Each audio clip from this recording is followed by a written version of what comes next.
Alhamdulillahi Rabbil Alamin. Lakal hamdu hamdan hamidin, lakal hamdu hamdan na'imin, lakal hamdu hamdan syakirin, lakal hamdu hamdan zakirin. Salatu wassalamu ala asyrafil anbiya'i wal mursalin wa ala alihi wa sahbihi ajma'in, amma ba'd. Yang saya hormati barisan jawatan kuasa Surau Al-Qudus, seterusnya tuan-tuan, puan-puan, hadirin sidang jemaah yang dirahmati Allah. Alhamdulillah, syukur kita kepada Allah Subhanahu wa taala, kita dipertemukan seperti biasa untuk kita sama-sama melaksanakan solat maghrib secara berjemaah, dan mudah-mudahan kita terus istiqamah untuk melaksanakan secara berjemaah, lebih-lebih lagi Ramadan Al-Mubarak yang bakal menjelam tiba. Mudah-mudahan kita terus diberikan kesihatan dan juga kekuatan untuk sama-sama kita isikan pengimarahan di dalam bulan Ramadan nanti. Selain daripada keistimewaan solat tarawih, maka kita lazimkan rutin kita yang kita teruskan di luar bulan Ramadan ini solat berjamaah, insya-Allah. Baik, mudah-mudahan juga Allah panjangkan umur kita dan Allah kabulkan doa kita yang kita minta, wa ballighna Ramadan, wa ballighna Ramadan, yang kita duk minta. Allahumma barik lana fi Sya'ban wa ballighna Ramadan. Mudah-mudahan Allah kabulkan. Beberapa hari lagi kita akan bertemu dengan Ramadan. Dan insya-Allah pada malam ini kita diberikan kesempatan untuk kita duduk dalam majlis ilmu, pengajian fiqh munakahat ini ataupun fiqh pernikahan ini. Mudah-mudahan Allah berikan ganjaran pahala dan juga Allah berikan kita sebagaimana yang disebut dalam hadis Nabi sallallahu alaihi wasallam, yantaziru salatan, bagi orang yang menunggu solat berikutnya, maka dia akan mendapat doa daripada para malaikat. Sesiapa yang menunggu duduk di tempat solatnya dan menunggu untuk solat yang berikutnya, yakni setelah kita solat berjemaah tadi dan kita duduk di tempat solat kita, di musalla ni, fi musalla ni, kita duduk di musalla kita dan kita nak tunggu solat yang berikut, wa taqulul malaikah Allahumma ighfir lahu, maka berkatalah malaikat, ya Allah berilah keampunan kepadanya. Mudah-mudahan kita selain dapat pahala, kita dapat doa daripada malaikat yang memohonkan keampunan untuk kita. Alhamdulillah. Baik, saya nak teruskan kita punya pengajian kita fiqh ini. Saya nak membicarakan berkaitan dengan, dulu saya dah cerita tentang talak, dan kita nak bahas malam ni selepas talak adalah iddah. Seseorang yang bercerai itu perlu melalui iddah. Tapi sebelum itu, seperti biasa, saya akan kongsi satu isu yang mungkin kita jarang dengar, tapi ini sering kali berlaku bila mana perkahwinan yang tidak didaftarkan, maka akan berlakulah kesulitan ini. Dan petang ini saya dapat berita gembira lah, dapat menyelesaikan pasangan ini. Kerana apa? Kerana pihak konsulat kita di Songkla di Thailand ada dokumen. Alhamdulillah. Baik, isunya tuan-tuan kita lihat sama ada dari segi prosedur dan juga dari segi hukum. Dari segi hukum, kalau prosedur tadi mungkin kita boleh kompromi.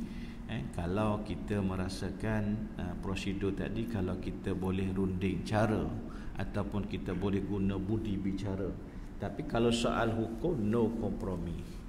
Tak boleh kompromi. Hukum tetap hukum. Baik. Suami isteri bercerai. Suami isteri ini bercerai dalam tempoh yang agak lama lah. Dan isteri berkahwin lain. Isteri berkahwin lain. Dan isteri yang berkahwin kali kedua ini, dia berkahwin di Siam, di Thailand. Dan perkahwinan itu tidak tidak didaftarkan. Bila mereka balik ke Malaysia, mereka tidak daftarkan perkahwinan tersebut. Yang pertama, kerana tidak daftar tadi, kerana perkahwinan tadi adalah perkahwinan poligami. Berarti suami yang kedua ni bukan seorang yang betul-betul gentleman lah. Kesalah saya guna bahasa macam tu. Kalau dia betul-betul dia balik, tadi dia dah pergi kahwin kat sana, dia balik, dia gentleman, dia mesti register. Lalulah proses mahkamah dan seterusnya, barulah dapat CJ Malaysia, CJ nikah di Malaysia. Tak kira lah, kalau wilayah lah, kalau Selangor. Disebabkan mereka ini berkahwin di Siam. Saya suka sebut Siam pun. Sebut Thailand ni macam tak berapa best. Biar balik, mereka ini tidak berdaftar. Perkahwinan mereka di sana dari segi hukum syaraknya sahlah, sebab pihak Jabatan Agama sana keluarkan CJ. CJ pernah tengok CJ Siam? Dia ada dua, bahasa Siam ada, bahasa Melayu pun ada. Betul lah tu. Orang rumah tak heran lah. Kalau pernah tengok tu risau juga. Macam mana abang pernah tengok CJ Siam ni kan? Right. Jadi bila dia balik tidak didaftarkan, berlaku perceraian. Subhanallah. Berlaku perceraian yang diceraikan oleh suami yang kedua tadi, cerai talak 3. Masya Allah. Jadi berlaku perceraian melalui WhatsApp. Alhamdulillah. Benda WhatsApp ni dia boleh simpan. Kalau lafaz saja tak ada ni, boleh jugalah dari segi, tapi bukti itu kurang lah. Bila dah ada WhatsApp ni boleh dibawa. Baik. Itu isu yang kedua, tak daftar sekali. Yang kedua berlaku perceraian. Dan sekarang ini mereka ni yang isteri yang diceraikan tadi nak nikah semula dengan bekas suami yang pertama. Nak nikah semula dengan suami yang pertama. Dan suami pertama tadi pun fikir balik, demi anak-anak mereka setuju untuk nikah semula. Jadi bagaimana prosedurnya untuk mereka ini nikah semula? Itu yang saya nak kongsi dan saya nak jawab nanti di akhir nanti. Agak-agak boleh ke tak boleh, dan apa yang perlu mereka ini selesaikan terlebih dahulu. Sebab nak nikah semula di CJ nikah, saya pun baru tahu rupanya CJ nikah, CJ cerai yang Malaysia keluar, yang pejabat agama keluar dah mereka bercerai ni, bila dia nak nikah di Siam, pejabat agama Siam cokkan di CJ cerai tadi maklumat pernikahan mereka di CJ cerai. Pejabat agama di ni cerai. Yang kita tahu di Malaysia pun macam tu juga. Bukan setakat CJ cerai, CJ kursus kahwin pun, yang pergi kursus kahwin tu, yang kata boleh guna seumur hidup tu kan, bila nak nikah dicok di CJ kursus kahwin tu, tak boleh guna dah CJ tu. Dah digunakan untuk pernikahan sekian-sekian, tanggal sekian-sekian. Jadi begitulah yang berlaku pada CJ cerai yang Malaysia punya. Bila pergi nak nikah di Siam, pejabat agama sana cok. Jadi kalau nak nikah semula, nak sembunyikan kata dia bercerai dengan suami kedua, dia nak nikah semula, nak guna CJ cerai dia, konon-kononnya nak rujuk balik, tak boleh. Sebab di CJ itu dah ada cok. Berarti CJ tadi dah dibatalkan kerana telah digunakan untuk pernikahan kali kedua. Itu isunya. Isunya nak pergi balik ke sana, pejabat, bukan pejabat, apa nama ni, sempadan kita bukan boleh pergi gitu saja. Kalau dulu bolehlah seberang, sama ada guna lorong tikus dan sebagainya. Sekarang ni pengawalan sempadan kita PKP ni sangat ketat. Baik. Dan alhamdulillah petang ni katanya pejabat konsulat kita ada menyimpan dokumen mereka. Alhamdulillah. Baik. Kita tunggu dulu untuk saya jawab soalan ni di akhir nanti. Saya nak bahas berkaitan dengan iddah. Tuan-tuan yang dirahmati Allah, bila berlakunya perceraian maka akan berlakulah iddah. Itu yang kita faham. Betul tak? Tapi sebenarnya iddah ini tidak semestinya bila mana berlaku perceraian. Berlaku kematian pun kena iddah. Perempuan bila suami meninggal perlu bereddah. Tapi biasanya dalam masyarakat kita bila sebut iddah ni cerai lah kan. Dan tujuan iddah ni pun sebahagian daripada satunya ialah untuk kita sebelum kita kahwin lain kita memastikan perempuan tadi mesti berada dalam iddah itu sendiri. Baik, sebelum saya pergi kepada apa tujuan hikmah Allah Subhanahu Wa Taala tetapkan iddah, bahkan wajib bereddah. Kalau tidak bereddah bagi perempuan tadi maka hukumnya berdosa. Bahkan kalau yang perempuan kematian suami bukan sahaja dia perlu bereddah, ada satu lagi dia tambung beredah ataupun disebut dalam bahasa kita berkabung. Betul tak? Dr. Amir, berkabung. Berkabung bagi perempuan yang kematian suami. Beredah ni berarti dia tidak boleh berhias, tidak boleh pakai lawa-lawa, tidak boleh keluar rumah seronok-seronok untuk bersukaria. Kalau keluar rumah pun sekadar untuk membeli keperluan boleh. Tapi kalau yang bekerja boleh, sekadar pergi kerja, tapi nak pergi lepak, nak pergi duduk kedai mamak dan sebagainya tak boleh lah. Baik, bukan setakat kalau yang kematian suami tadi bukan setakat bereddah saja, tapi bereddah, berkabung pun wajib juga bagi mereka. Kalau dia langgar maka dia berdosa. Dia berwangi-wangian, dia berpakai lawa. Bukan tak boleh pakai baru, boleh, tapi pakaian yang tertarik menarik apa. Gitulah yang bila dah suami meninggal ni jangan nampakkan dia ni berhias-hias berlebihan, tak boleh. Baik. Kita lihat dulu berkaitan dengan apa hikmah Allah Subhanahu Wa Taala menyuruh bereddah tadi. Tapi sebelum itu kita kena ingat ada beberapa perkara yang berhubung kait dengan iddah ni yang perlu kita faham. Pertama sekali ialah bila mana bereddah tadi, seorang perempuan bereddah tadi, dia ada kaitan dengan nafkah.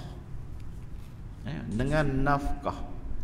Bukan semata-mata bereddah tadi supaya kita boleh kahwin lain, kita bereddah tadi supaya kita boleh rujuk balik dengan suami, itu sebahagiannya. Yang pertama sekali untuk menentukan nafkah. Nafkah iddah. Bagi suami yang ceraikan isteri dia dengan talak raj'i.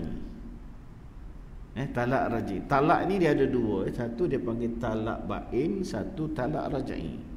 Talak raj'i ini talak yang suami boleh rujuk balik. Maka si isteri yang dalam iddah tadi dia berhak mendapat nafkah, iaitu berupa makan dan tempat tinggal. Wajib, suami wajib bagi. Tak bagi berdosa sepanjang dalam tempoh iddah.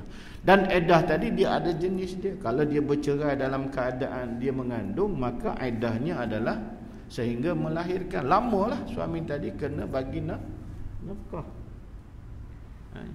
Nanti bab nafkah ni kita bahas lain dah.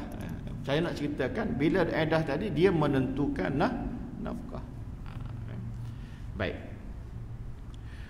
Talak raj'i, talak bain, dia ada jenis-jenis nafkah dia. Baik. Yang kedua, dia berkaitan dengan nak rujuk. Rujuk ini hanya boleh rujuk dalam tempoh iddah sahaja. Bila dah habis iddah maka tidak boleh rujuk. Dan nak rujuk tadi dia ada formula dia. Saya pernah dah, saya rasa saya pernah cerita di sini. Saya pernah buat kira-kira ada satu pasangan yang nak rujuk tapi eddahnya dah habis. Sehingga dibawa ke mahkamah.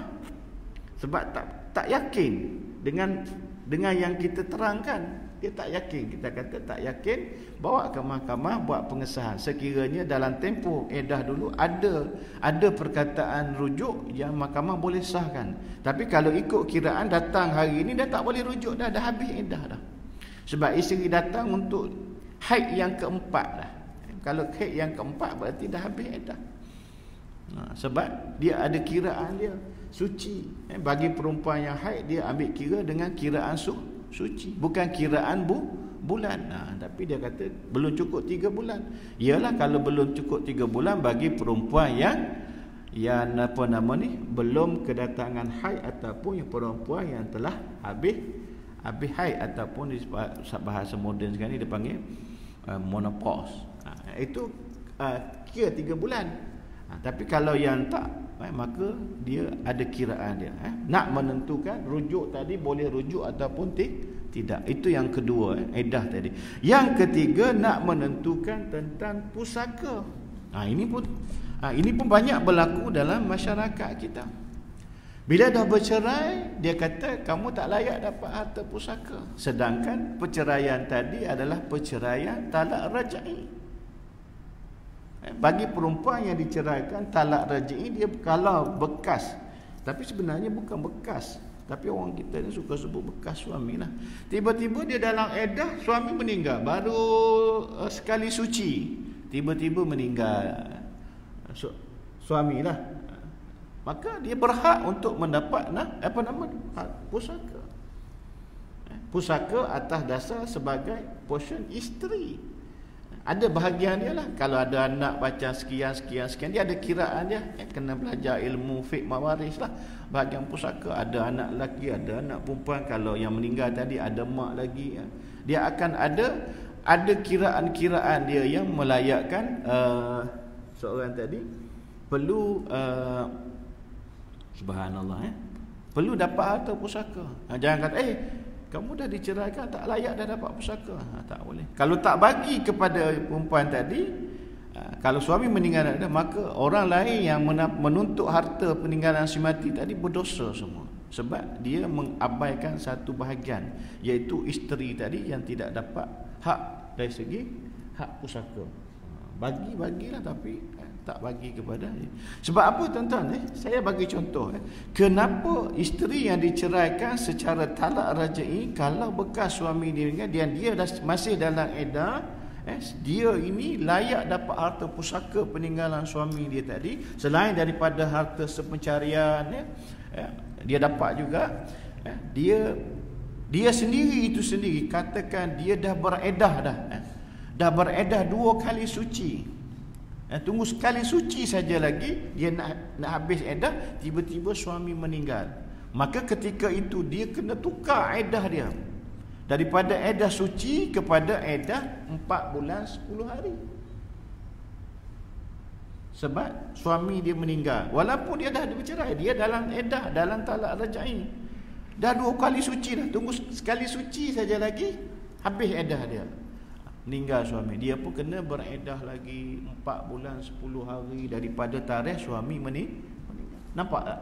Kenapa dia perlu beredah dengan edah mati? Sebab dia masih lagi dianggap sebagai isteri kepada suami yang meninggal. Sebab talak kecuali talak baik, tak layak lah.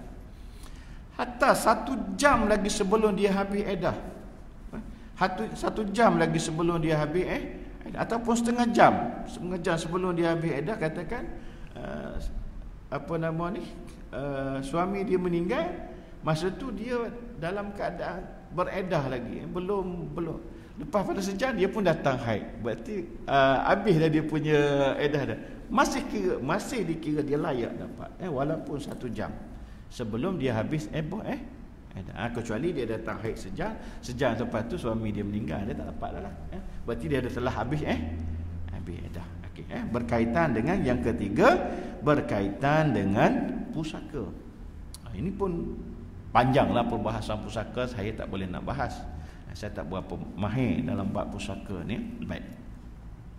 Yang keempat, dalam beredah juga dia berkait dengan soal meminang. Meminang pun tak boleh. Nak pergi meminang, kita pinanglah dulu, nanti habis edah dia kita nikah lah. Tak boleh, haram. Haram meminang dalam seorang perempuan tadi dalam keadaan beredah, sama edah suami meninggal ataupun edah kerana diceraikan oleh suami. Tak boleh, kecuali dengan cara meminang secara kiasan. Berarti tak ada tanda ikat-ikat apa, pergi kat rumah pagi pun pergi, malam pun pergi, petang pun pergi, sebab nak apa nama ni, nak tunjukkan apa nama ni, minat. Itu tak apa.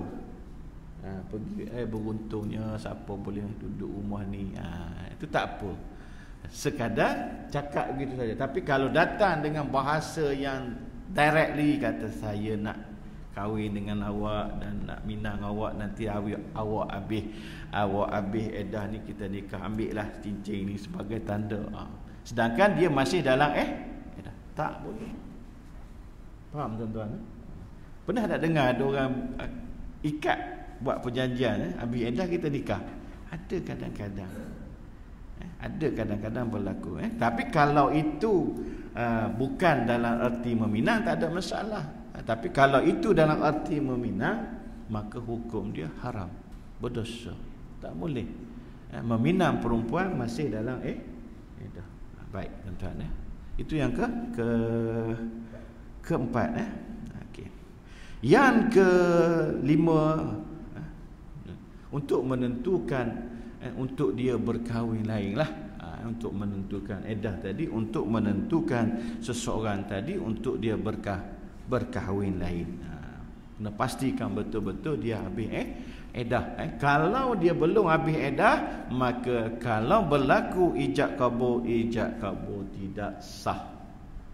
Tidak sah. Tak kiralah dia edah kematian suami, kalau betul-betul tak cukup 4 bulan 10 hari, dia kahwin dalam tempoh itu, dalam tempoh edah tadi, maka pernikahan tadi tidak sah. Bila tidak sah, susahlah, kena farak, kena akad nikah semula dan sebagainya. Baik. Dan yang terakhir, dia melibatkan masa berkabung, edah juga, kena tengok masa berkabungnya. Baik tuan-tuan yang dirahmati Allah, kita lihat bagaimana hikmah Allah Subhanahu wa taala menentukan supaya beredah tadi. Yang pertama, dia ada tiga hikmah saja. Yang pertama, untuk memastikan kekosongan rahim daripada benih suami yang dahulu. Nak memastikan perempuan tadi sebelum dia berkahwin lain, ataupun inilah, lebih kurang itulah, ini bertujuan untuk mengelak percampuran benih keturunan suami dahulu dengan suami yang akan datang, dengan suami barulah. Itu tujuan yang pertama. Allah Subhanahu wa taala menyuruh perempuan yang kalau nak berkahwin lain, pastikan kena beredah, sama ada dia bercerai ataupun suami mati. Yang kedua, bagi tujuan untuk talak raj'i. Bagi tujuan untuk talak raj'i, pihak suami berpeluang untuk menyesali dan berfikir semula segala tindakan yang dia telah lakukan, dan setelah itu pihak suami boleh merujuk semula. Peluang supaya mereka ini berfikir. Kalau terus cerai, lepas tu isteri kahwin lain, seminggu lepas tu nyesal, nak buat tak boleh dah, dah jadi milik orang. Jadi dalam tempoh 3 kali suci ataupun dalam tempoh edah tadi, peluang untuk kedua-dua tadi untuk bermuhasabah, untuk memperbaiki kelemahan, dan mereka ini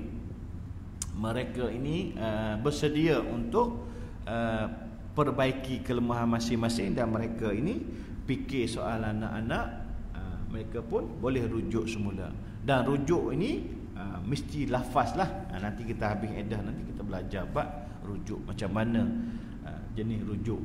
Adakah rujuk ini boleh rujuk begitu saja, dan yang menentukan rujuk sah tak sah ni kan. Baik. Baik. Dan nak tentukan rujuk. Jadi saya di akhir tahun baru ni lah, sebelum kita buka sekolah, jadi ada yang pasangan dah dekat nak habis edah, baru nak rujuk. Berarti dah lama dah isteri duduk dengan rumah ayah, dia duduk sini seorang-seorang, jadi mikir, dan kan berhubung anak-anak nak sekolah macam mana, tak fikir tak habis. Anak nak sekolah darjah 1, anak ada 3 orang, darjah 1. Jadi okeylah, kita sekolah kat Putrajaya lah, sebab daftar Putrajaya. Dah pergi ambil. Pergi ambil pula ikut saluran tak betul. Tak pergi jumpa mak ayah. Ambil ikut jumpa kedai kopi, lepas tu buat lari. Buat lari. Bincang dengan isteri, kita mari rujuk kat Putrajaya lah, dia kata. Kita mari rujuk kat Putrajaya. Mari-mari tak boleh rujuk, rupanya dah habis dah. Bagi tahu kat ayah kat kampung, kata nak nikah semula. Ayah tak setuju. Dulu kau datang dulu tak jumpa dengan aku. Tengok tuan-tuan. Saya yang kena masuk campur. Saya yang kena masuk campur kau. Tolonglah, tolonglah bagi wakalah. Izinkan mereka ni dia akan nikah semula, sebab mereka dah duduk serumah kat sini. Siapa nak bertanggungjawab? Jiran-jiran anggap dia orang ni suami isteri. Dia orang bercerai dulu, tahulah, tapi dia bila dia kata dia dah rujuk, takkan jiran kata mana si dia rujuk, mana-mana. Jiran-jiran bercerai. Kita yang tahu ni kan faham-faham lagi. Bila dah duduk serumah ni kan, jadi kita bimbang, takut mereka ni bersama suami isteri, dan kan mereka tidak diijab kabul semula. Jadi kita yang bertanggungjawab. Tak minta, tak apa, izinkan saja. Dokumen kita post, takut nak balik. Sebab abang-abang duduk tunggu. Sebab masa balik ambil dulu tak jumpa mak ayah, membelakangi mak ayah. Anak sendiri pun takut nak balik, sebab masa cerai balik jumpa ayah. Tapi bila dah setuju dengan suami nak rujuk tadi, terus tinggal dah mak ayah. Mari ikut, naik kereta sekali, mari bawa anak sekali. Mak fikir tadi pergi jumpa bukan suami, nak jumpa anak saja sekejap aja, tak balik-balik. Tiba-tiba sampai kat sini lah. Orang tua mana tak kecil hati. Jadi tuan-tuan, saya nak cerita bahawasanya bila tempoh lama balik edah tadi, menyesal, yang isteri pun menyesal, yang suami pun menyesal. Jadi bila bincang soal masa depan anak-anak, akhir mereka pun buat keputusan untuk rujuk balik. Itulah tujuan ada edah. Bila makin lama, makin seminggu, sebulan, mereka duduk secara berasingan ini, memberikan kesedaran kepada kedua-dua pihak tadi untuk mengakui kesilapan. Kalau suami rasa dia salah, isteri rasa salah, ataupun dua-dua bersalah, maka sedia untuk memperbaikikan kesalahan masing-masing tadi, dan mereka sedia untuk bina hidup baru, mereka rujuk semula. Dan proses nak rujuk tadi kena datang pejabat agama lah untuk rujuk. Baik, itu yang kedua, tujuannya adalah untuk rujuk. Yang ketiga, bagi perempuan yang kematian suami, tempoh edah bertujuan menghormati dan mengingati suami serta perkahwinan yang terdahulu. Waktu ini pihak isteri diwajibkan berkabung. Tidak sah seseorang perempuan itu berkahwin dalam tempoh ini kerana dia dianggap sebagai menghina perkahwinan yang terdahulu serta mendedahkan sikap tidak berakhlak. Jadi ada 3 lah tujuan yang bagi yang kematian suami, untuk menghormati dan mengingati perkahwinan dulu dengan arwah suami yang terdahulu. Tak boleh habis saja suami meninggal seminggu terus beza dengan orang lelaki. Orang lelaki tak apa, tak perlu beredah, kecuali dalam hal-hal tertentu. Orang lelaki kena ada edah juga. Ketika mana orang lelaki nak kena beredah? Ketika mana orang lelaki nak kena beredah? Tak tahu. Ada ketika dia dah kahwin 4, dia bercerai dengan salah seorang isteri dia yang dia ceraikan yang 4 tadi, nak kahwin lagi, dia kena tunggu habis iddah isteri dia dulu. Kena tunggu habis iddah isteri yang yang dia ceraikan tadi, baru dia boleh kahwin. Nak tambah lagi, cukupkan kota 4. Biasa ada 4 ni kan, bila ada 3 dia jadi sengit tu kan, dia nak tambah jadi balance tu kan. Tapi dia kena tunggu, tak boleh. Dan di Malaysia kita, mana-mana lelaki yang nak berkahwin dalam tempoh isteri yang masih dalam iddah, kena buat permohonan mahkamah. Saya 2-3 kali dah bertekak di pejabat. Lelaki kata, mana boleh, suami tak ada hak untuk dihalang mereka berkahwin. Saya kata tak boleh. Isteri yang, sebab dia mesti nak cerai, nak nikah semula, dia kena tunjukkan CJ cerai. Kita tengok CJ cerai, tarikh CJ cerai dengan tarikh dia nak nikah tadi, baru tak sampai sebulan dia bercerai. Kita kata tak boleh. Kita kata tak boleh. Kena buat permohonan dengan mahkamah untuk dia berkahwin isteri dalam iddah. Seolah-olah macam nak mohon poligami. Itu prosedur bagus. Sebab pernah terjadi, tuan-tuan. Pernah terjadi isteri datang jumpa, dia tanya saya ni isteri pertama ke isteri kedua? Tanya saya, mana saya tahu dia dah. Sebab apa? Pandainya suami yang kaki auta lah, dia bercerai dengan isteri. Dia bercerai dengan isteri dia bagi tahu kepada isteri yang bakal yang baru ni, dia dah bercerai dah dengan isteri. Ini CJ cerai dia. Jadi isteri yang baru nak nikah dengan dia, okeylah. Keluarga sebelah sana setujulah, kata sebab dia dah bercerai. Dalam masa yang sama, dia pergi rujuk dengan isteri dia yang dia cerai. Dia rujuk isteri dia yang dia cerai tadi, dan dia tidak daftarkan rujuk tadi. Dia rujuk sendiri-sendiri kat rumah. Dan isteri dia tadi anggap yalah suami isteri lah. Dia pergi nikah dia gunakan CJ cerai tadi untuk nikah dengan yang baru. Jadi bila lepas nikah, isteri yang baru isteri yang pertama datang tanya, saya ni isteri pertama ke yang sana isteri pertama? Saya kata kena buat pengesahan mahkamah. Sebab dia rujuk tadi dan dia datang tadi dah habis iddah dah. Dia datang tadi setelah habis iddah dah. Iddah perceraian dia dengan suami dia dah habis iddah dah. Saya kata kena buat pengesahan mahkamah ketika rujuk dalam iddah tadi, dan dia duduk suami isteri dah tu, berlaku sah tak sah. Jadi bila dia pergi buat pengesahan mahkamah sahkan rujuk dia tadi sah.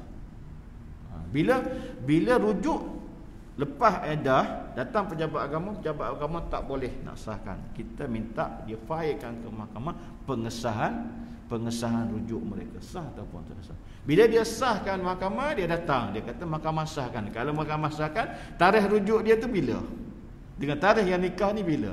Kalau dia rujuk sah dulu, yang dia lah isteri pertama, yang ni adalah isteri. Hampir-hampir bergaduh dua-dua.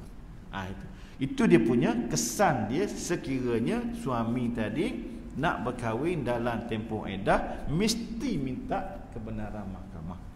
Nak mengelak yang tadilah, nak mengelak daripada lepas daripada dia nikah dengan isteri pertama, sebab isteri baru ni, sedangkan dalam isteri ni dia masih dalam iddah, dia boleh pergi rujuk. Bila dia pergi rujuk, dia akan jadi berlakunya poligami. Bila berlakunya poligami tadi, maka kalau ada pihak-pihak yang tidak berpuas hati, akan berlakunya konflik. Sudah pastilah. Yang ni saya pun tak tahu, kena tanya orang perempuan juga. Isteri pertama dan isteri kedua ni, dia punya status dia glamour yang mana? Yang pertama ke glamour yang kedua? Mungkin begitulah kot. Minta maaf orang perempuan kan. Saya pun tak tahu. Sebab ini real cerita, datang tadi tanya, saya ni isteri pertama ke yang sana isteri pertama? Tunggu mahkamah sahkan. Dan dia bincang sendirilah dengan suami dia. Bila mahkamah sahkan dia rujuk dan nikah dia tak disah, dia bincang dengan suami dia. Mereka ini adalah madu yang apa nama ni, yang mereka ini perlu hormat lah. Dan bila mahkamah sahkan rujuk dia tadi, dia datang pejabat agama boleh keluarkan sijil rujuk. Jadi dia dengan isteri pertama tadi peganglah sijil rujuk, dia dengan isteri yang kedua tadi peganglah sijil nikah. Itu dia punya kehidupan dia sebagai suami isteri. Baik, sikit lagi tuan-tuan dan puan yang dirahmati Allah. Kita lihat apa dalil hukum yang membolehkan seseorang tadi kalau dia dalam tempoh iddah untuk dia rujuk balik. Dalil hukum dia, Allah Subhanahu wa taala berfirman dalam surah Al-Baqarah. Kalau ayat surah Al-Baqarah ayat 228. Allah sebut wal mutallaqatu yatarabbasna bi anfusihim salasata quru. Mana-mana perempuan yang ditalak hendaklah dia menahan diri daripada berkahwin, yakni beriddah, bi anfusihim, menahan diri dia, yatarabbasna, menahan diri dia salasata quru, iaitu 3 kali suci. Jadi saya nak jelaskan 3 kali suci kepada pihak perempuan. Orang perempuan, orang lelaki pun kena faham macam mana nak kira suci. Nak kira suci. Dan suci ini dia ada tempoh dia. Tempoh minima. Tempoh minima dia. Sebab kadang-kadang berlaku juga bila tidak suci menyebabkan ibadat-ibadat lain pun terganggu. Contohnya solat, contohnya puasa. Baik, kita tengok dulu. Nak menentukan suci bagi 3 kali suci ini, mestilah perempuan tadi adalah perempuan yang masih berhaid. Kalau perempuan yang tidak ada haid, dia tak ada 3 kali suci. Dia panggil 3 bulan. 3 bulan kan. 3 bulan dia ada ayat Quran. Ayat Quran yang lain. Ayat Quran surah Talak ayat 4. Baik. Jadi untuk mengira suci tadi bagi perempuan yang haid, kita kena lihat dulu haid ini dia punya formula dia. Minta maaf, orang lelaki pun kena tahu juga ni. Orang perempuan mesti dia kena tahu. Haid ini dia paling minima dan dia akan ada tempoh maksima. Minima tempoh haid ialah 24 jam. Kalau darah keluar yang kurang daripada 24 jam, itu bukan darah haid. Mesti 24 jam. Kalau lebih 2 hari, itu confirm lah. Dan dia paling panjangnya ialah 15 hari. Minima dia ialah 24 jam. Sehari semalam lah 24 jam ini. Itu paling pendek. Paling panjangnya ialah 15 hari. Okey, itu formula untuk penentuan tempoh seorang perempuan haid. Manakala suci pula ialah minima dia ialah 15 hari selepas habis haid. Okey. Selepas habis haid dia mesti suci dia 15 hari. Kalau tak sampai 15 hari datang haid lagi, maka itu bukan dianggap suci. Saya bagi contoh.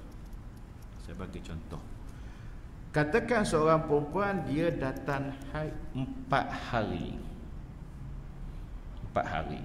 Dalam tempoh 4 hari tadi kita nak anggap dia haid ataupun tidak? Sebab dia melebihi tempoh minima 24 jam 4 hari tadi. Faham Okey. Haid.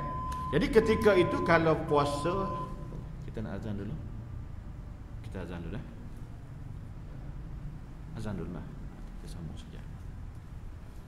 Saya habis jelas ni tempoh suci. Sejawat yang tadi yang kita semayang. Boleh?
Kita sambung sikit lagi tuan-tuan.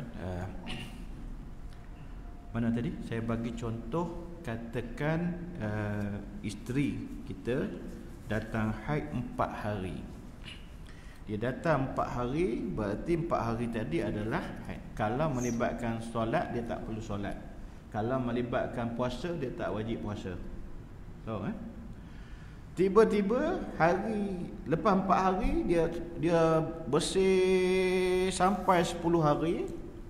Hari yang ke-11 datang balik 7 hari. Maka dia nak kira yang 4 hari tadi haid, yang 10 hari tadi suci, yang 7 hari tadi haid, ataupun macam mana? Macam mana? Maka kita kira balik tadi, dia tidak masuk suci lagi tadi. Sebab kita kena pakai formula haid tadi ada tempoh minima, ada tempoh maksima. Dan tempoh formula suci tadi mesti minima dia 15 hari. Okey, kalau berlaku, ini kadang-kadang berlaku kepada orang perempuan terutama yang umur-umur yang dah di ujung-ujung nak menopause ni, dia kitaran haid tadi tidak menentu kan. Sebab tu kadang-kadang kita pernah dengar cepatnya datang, rasa baru je. Padahal berlaku yang tadilah 4 hari datang, suci 10 hari, datang balik 7 hari. Kalau berlaku macam tu, dia kena ambil formula haid. Haid tadi kena ambil yang 15 hari. Jadi kalau 4 hari kena campur lagi 11 hari. Itu adalah tempoh haid. Jadi kalau katakan suci 10 hari tadi, itu adalah bukan suci. Itu kalau melibatkan, kalau dia solat, anggaplah solat dia tadi Allah Subhanahu Wa Taala terimalah. Kalau dia puasa dia yang 10 hari pun tadi yang dia suci tadi, kena qada. Kena qada. Sebab dia kena ambil minima dia 15 hari. Lepas tu yang 6 hari lagi ni, yang tempoh dia haid tadi, dia tak solat, dia tak puasa. Yang tu sepatutnya, yang tu dia wajib puasa, dia wajib qada, dia wajib solat. Sebab itu adalah darah istihadah, darah penyakit. Tapi orang perempuan ni kadang-kadang kalau yang tak tahu, dia anggap semua tadi adalah yang 7 hari tadi haid, yang 4 hari tadi adalah haid. Lepas tu yang suci 10 hari tadi, dia dah mandi dah tadi, dia solat tadi, dia tak qada. Dia tak qada. Kalau melibatkan puasa dia 10 hari, dia tak qada. Sebab dia anggap dia puasa tadi, puasa dia sah. Sebenarnya tidak sah. Faham maksud saya ni, formula saya ni faham Kalau berlaku macam tu, kena ambil 4 campur 11 cukup 15. 15 hari tadi adalah maksimum tempoh seseorang perempuan tadi haid. Jangan dia anggap dia suci. No, suci tak sampai 15 hari adalah tempoh minima. Kalau lebih 15 hari okey. So yang lebih tadi daripada 16, ada 6 hari dia punya darah tadi, itu adalah darah penyakit. Darah penyakit tidak dianggap kita tadi, kalau orang perempuan kalau kita solat kena solat, kalau puasa kena puasa. Teruslah tengok daripada 7 hari, kalau dia sucilah. Yang suci lepas 6 hari tadi, sucilah. Jadi 6 campur yang suci tadi. Kalau dia datang kali yang berikutnya tadi, kalau dia cukup 15 hari, maka itu adalah baru dia kira suci. Itu adalah haid dia yang berikutnya. Faham Itu dari segi kiraan suci. Mesti 15 hari minima. Kalau katakan lebih daripada 15 hari daripada haid dia tadi, lebih daripada 24 jam ataupun lebih daripada minima dia tadi, maksimum dia tadi 15 hari, kalau dia suci lebih daripada 15 hari, okey lah, tak ada masalah lah. Dikira sekali suci.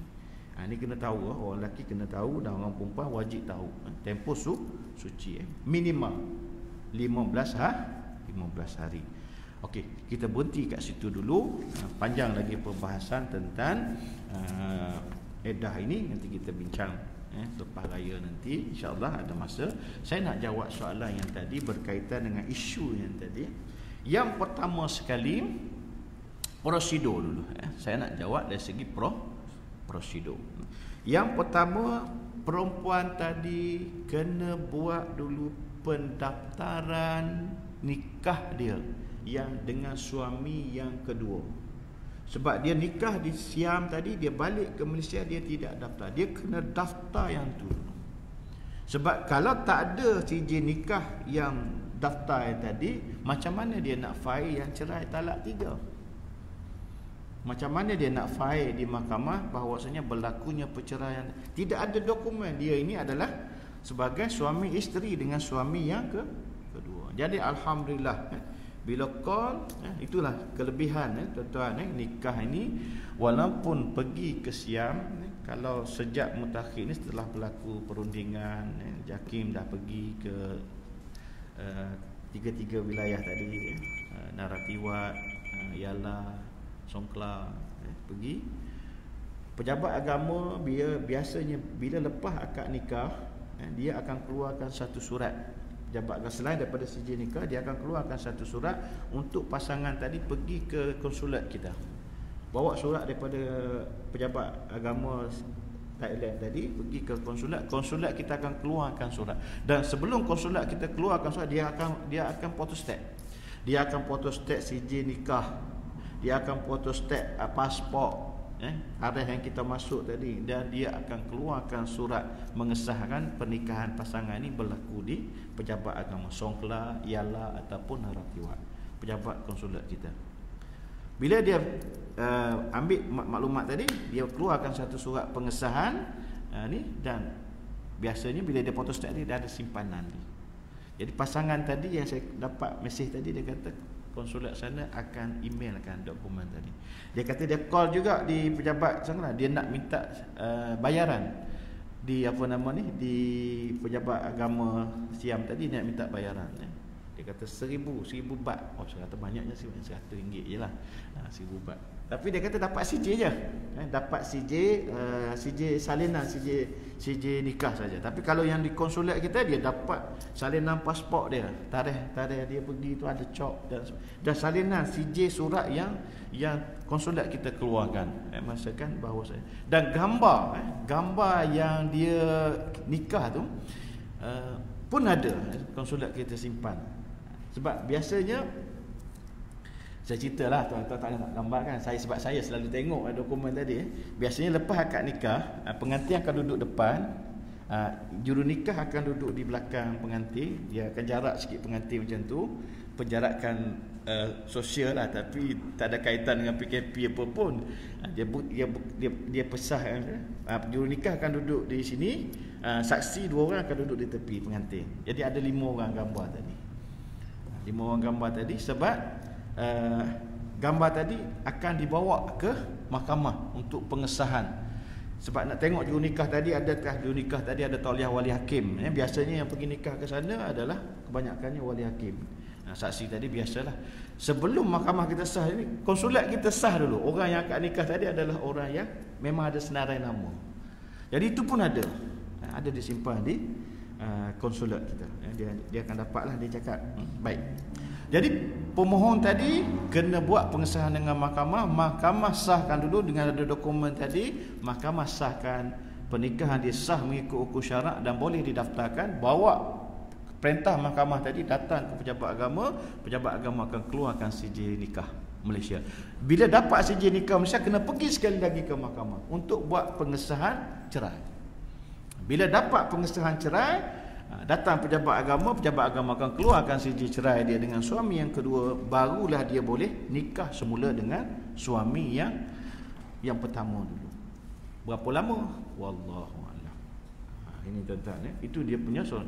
Kalau dia nikah juga, bimbang suami dia yang kedua tadi datang bawa, sebab saya dipahamkan CJ segala maklumat yang dia nikah dengan suami dia yang poligami ini, semua maklumat tadi ada dengan suami dia. Suami tak bagi kerjasama. So bila tak bagi kerjasama, kena usahakan dapat salinan. Jadi alhamdulillah, pihak konsulat kata ada di sana. Kalau tidak nak pergi ke sana, masya-Allah lah. Tabarakallah lah, nak terbang macam mana? Sewa heli je. Pergi ke Songkla. Jadi bila berlaku macam tu, barulah mereka ini boleh nikah semula. Dengan tujuan mereka ni nak rujuk, tapi dah habis iddah dah berapa tahun dah, kena akad nikah semula, kena ada wali, kena ada majlis ijab kabul, ada mas kahwin dan sebagainya. Tapi dengan isteri yang diceraikan dulu, barulah mereka ni boleh akad nikah semula. Kalau mereka ni nikahkan juga, pergi kat siang nikah, bimbang-bimbang, yang dia kata dia cerai talak 3 tadi, bimbang-bimbang, tak berlaku. Bila tak berlaku, kalau dia kahwin semula dengan bekas suami dia tadi, bimbang dia ni adalah isteri kepada suami yang kedua. Bimbang yang itulah. Sebab bila soal cerai ini hanya mahkamah saja yang memutuskan. Tidak ada orang yang boleh, ustaz ke, pejabat agama ke, tak boleh kata jatuh talak, tak jatuh talak. Tak boleh. No. Walaupun dia kata ni ada mesej ni, kena buat pengesahan di mahkamah. Mahkamah sabit kan ada perintah bersih, kita panggil istilah perintah bersih. Ada surat perintah daripada mahkamah, baru kita pegang. Kalau cakap mulut saja tak boleh lah. Sama ada cerai, rujuk di luar habis edah tadi, kena buat pengesahan di mahkamah. Prosesnya ambil masa sikit lah. Jadi kalau dia nak kahwin sebelum Ramadan ni memang tak dapat lah. Tapi sabar je lah. Yang penting Allah permudahkan dan Allah berikan mereka ni peluang kedua untuk dia hidup sebagai suami isteri semula. Alhamdulillah. Tapi yang bos usaha sangat nak nikah semula ni adalah suami. Suami dia yang pertama dululah. Hari-hari kau macam mana ni ustaz, macam mana? Saya kata sabar, insya-Allah ada jalan atau Allah bagi ni. Yang penting kita yakin bahawasanya setiap masalah tadi ada jalan keluar. Bila dia kata ada salinan di konsulat tu macam nak melompat dia. Saya dengar ni pun rasa macam teruja jugalah sebab nak jalinkan ikatan yang dah runtuh, nak bina semula ni kan bukan satu benda yang susah, benda yang mudah. Baik, saya ingat itu saja untuk kali ini. Saya mohon maaf atas kekurangan dari menyampaikan dan terima kasih atas perhatian. InsyaAllah saya ucapkan selamat menyambut Ramadan Al-Mubarak, dan juga saya nak ingatkan kepada barisan jawatan kuasa, InsyaAllah sama-sama kita jaga SOP lah Ustaz, kepada tetamu-tetamu yang akan hadir untuk solat berjemaah di sini. Mungkin 2 kali ganda lah daripada yang sedia ada ini bila menjelang Ramadan nanti. Mungkin 3 kali ganda ataupun berganda-ganda lah dengan jemaah yang ada sekarang ni. Kalau kita tak jaga SOP, kita bimbang kerana kita belum lagi menang dalam mematikan rantaian COVID. Jadi saya jauhi, bagi pihak jauhi, mengharapkan kerjasama daripada jemaah dan juga AJK. Kalau ada kerjasama tadi, insya-Allah kita sama-sama jaga, insya-Allah Allah jaga kita. Sekian, assalamualaikum warahmatullahi taala wabarakatuh.